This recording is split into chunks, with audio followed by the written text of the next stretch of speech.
June 10, 1991, in South Lake Tahoe, California, became a date etched in history when 11-year-old J.C. Lee Dugard vanished.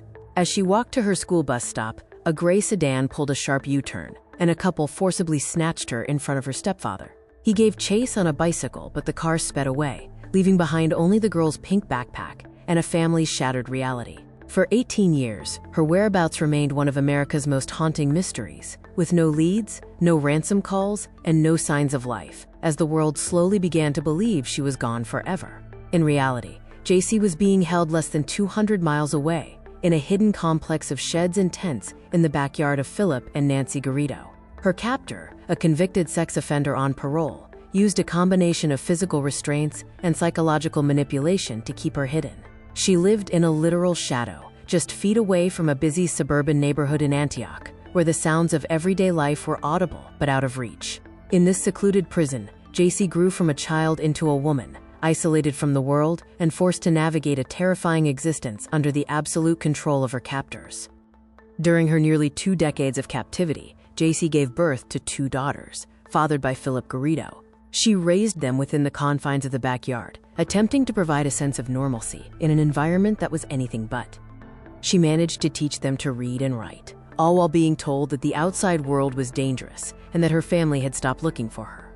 The psychological toll of living as a ghost for 6,570 days was immense, yet JC maintained a shred of her true identity, hiding her real name deep within her heart while being forced to answer to a pseudonym.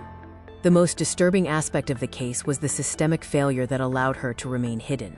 Philip Garrido was under active parole supervision, and officers visited his home dozens of times over the years. They walked past the very fence that concealed JC and her children, but never conducted a thorough search of the property.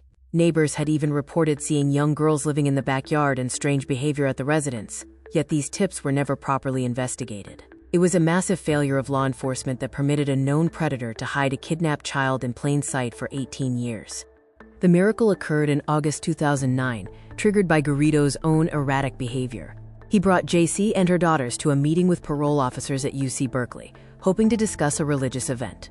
2 observant officers noticed the girl's strange, robotic behavior and Garrido's suspicious explanations. Their intuition led to a deep background check and a subsequent interrogation. When the authorities finally separated JC from her captor, the wall of lies collapsed. After 18 years of silence, she finally spoke the words that shocked the nation. "I am JC Dugard." The reunion between JC and her mother was a moment of profound emotion that captivated the world.